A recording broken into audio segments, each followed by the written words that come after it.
next guest is sliding in to join us, a familiar face, familiar voice around these parts in the OHL and the CHL, handling the games for TSN and CBC this year. Here's Victor Findley. Victor, how are you? Terry, I'm fantastic. It's an exciting time right now for junior hockey with the WHL playoffs, OHL playoffs in full swing, and the QMJHL regular season just finishing up this weekend. So it's a good time to be a junior hockey fan. Absolutely. You combine that with the priority selection, definitely lots happening.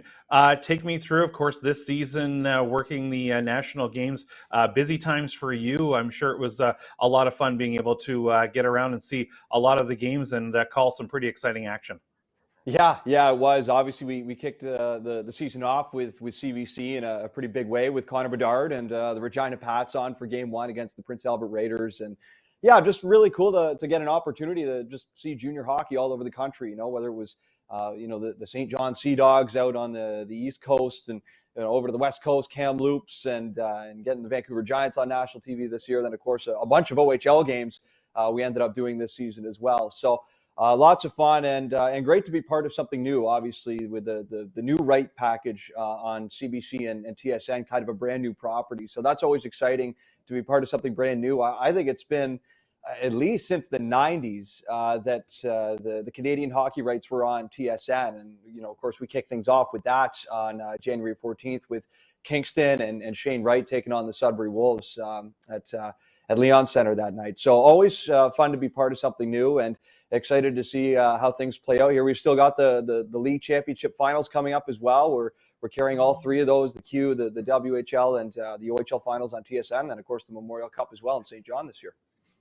You talked about that game, that Kingston-Sudbury game. Of course, a lot of eyes were on Shane Wright for obvious reasons, but there was a guy who had a breakout game on the other side, and that's of the Sudbury Wolves, David Goyette, who loaded it up that night. And I'm sure at the end of the night, you're probably kind of smiling a little bit to say, hey, you know what, good on him. There was eyes on Shane Wright, Lucas Edmonds of the Frontenacs, and there's Goyette, the rookie, on the other side to say, hold on a second here. I'd like to put my name in the hat for attention as well. Well, Terry, that's the great thing about having these games nationally televised. Obviously there's sort of a star of the show we want. We had that with Connor Bedard as well, featuring Regina. There's a reason we're showing those teams. But whoever they're playing against, it's an opportunity to steal the spotlight. And that's exactly what David Goyette and the Sudbury Wolves did in that game. They won that game, beat Kingston, bit of an upset there. And boy, what a second half of the year it turned out to be for David Goyette, but not just him, his line mates too, right? Evan Konyan and Kochadelic had a fantastic second half of the season, and I don't think it would be a surprise to anyone to see all three of those players taken in this year's NHL entry draft coming up in the summer. So definitely a lot of fun to be able to see that. And, of course, Goyette and Delic were both part of Team Canada this year's Under-18 World Championship as well. So despite not a fantastic year for Sudbury as a team, missing the playoffs again, I think there's a lot to look forward to with the future of that team. Of course, Villeneuve now coming in for them in the draft, but, Goyette and Quentin Musty, who was just taken first overall a year ago as well. There's a lot of exciting young players with that organization.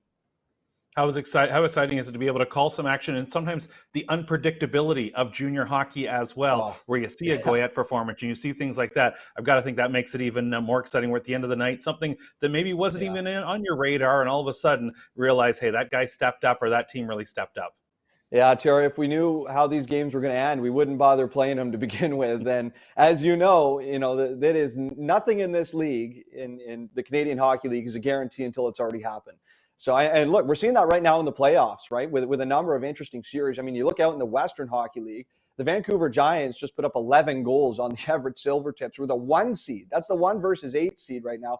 That series is tied at 2. You look back here in the OHL, and Kingston Oshawa has turned out to be a fascinating 3 versus 6 series right now. London Kitchener is tied up at 2. Owen Sound Flint has been a phenomenal series. So, in best of 7 format, more often than not, you're going to see those top seeds come out on top. But with junior hockey, when you're dealing with teenagers, you're dealing with young players who are going through learning processes. And for a lot of these kids, they don't have playoff experience, certainly at this level.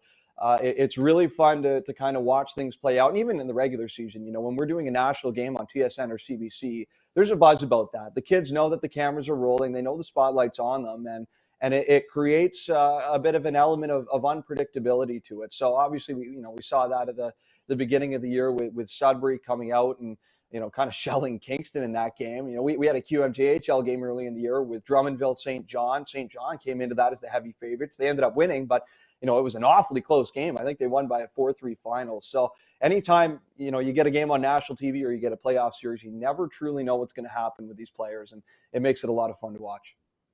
Victor, throughout this OHL priority selection, we've talked about players with the OHL education program as well. And I know for you, doing a lot with U Sports over the years as well, and the U Sports hockey programs, and I'm sure that's the thing. You saw so many names and so many players who came through the OHL and then really starring at the U Sports level as well.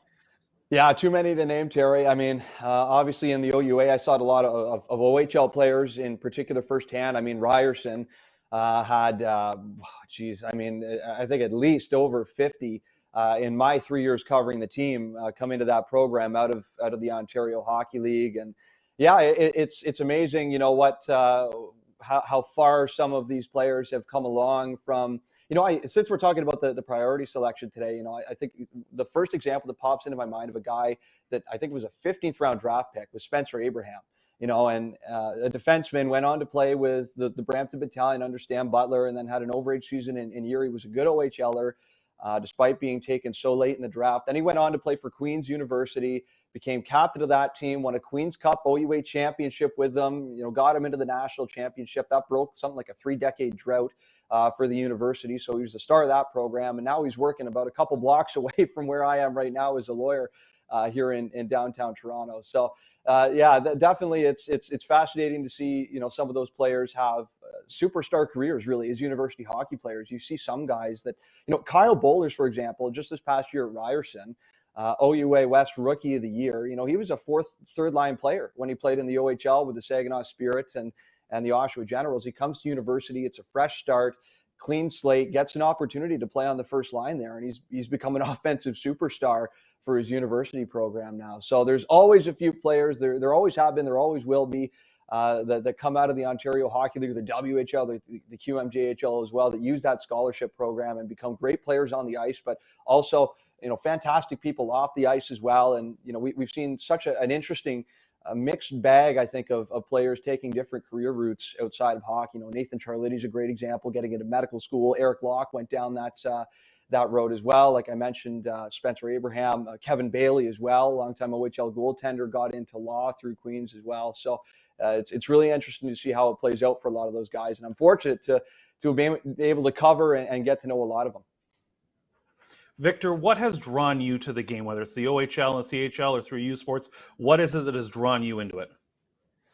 Ooh, that's a big question. I think for university, because at the time when I went to Ryerson for the sport media program, I'd never really watched university hockey at all before. So I'm originally from Oshawa, so I was aware of the Ontario Tech Ridgebacks, but I didn't really know a whole lot about it. So university hockey, U Sports hockey, was kind of like this new revelation for me, and I kind of got to go through the process of finding out what it was all about and what these players were all about. And I think U Sports hockey in Canada is very unique because it is so underrated. It doesn't really get the spotlight. So you get an interesting perspective with players who are kind of at this point in their career where maybe some of them still want to go pro, some of them don't want to go pro and they want to follow other avenues in life and they're just kind of playing hockey for fun. So you get a really interesting atmosphere there where the pressure's off. There's no scouts.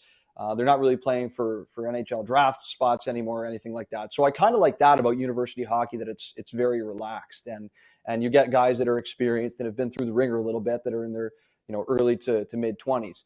With junior hockey, it's a different feel, and I was with the Peterborough Petes and Mississauga Steelheads for a few seasons, so I've rode the bus with those guys, and obviously I grew up watching Oshawa Generals and watching John Tavares as an underage exceptional status player. The thing that attracts me to junior hockey is that they're kids, and there's so much to learn, and it's been really unique for me to be able to watch firsthand guys in Peterborough and Mississauga kind of go through the motions. I remember Nick Robertson in Peterborough. I was there when he was a 15-year-old kid, and watching that guy turn into a bit of a monster of a hockey player. I mean, he was at the time when he was 15 years old, he came into Peterborough on a team that wasn't very good. They missed the playoffs, but he went through a really, I think, big maturation process through that first year, and to see what he's become now with being a real top prospect for the Toronto Maple Leafs has made it really interesting. So kind of a tough question to answer, Terry, because it really does depend on the level and league of hockey. But I think for university and junior hockey that have been two massive parts of my career so far, I think that would be, those two things are what attract me to it most. Absolutely. And seeing the progression of the players and just those interactions with some fine people is certainly a big thing. Victor, we appreciate the time, and good to see you. We'll see you in person soon, and all the best down the stretch with the League Championship Series coming up. Yes, sir. Thanks for having me, Terry.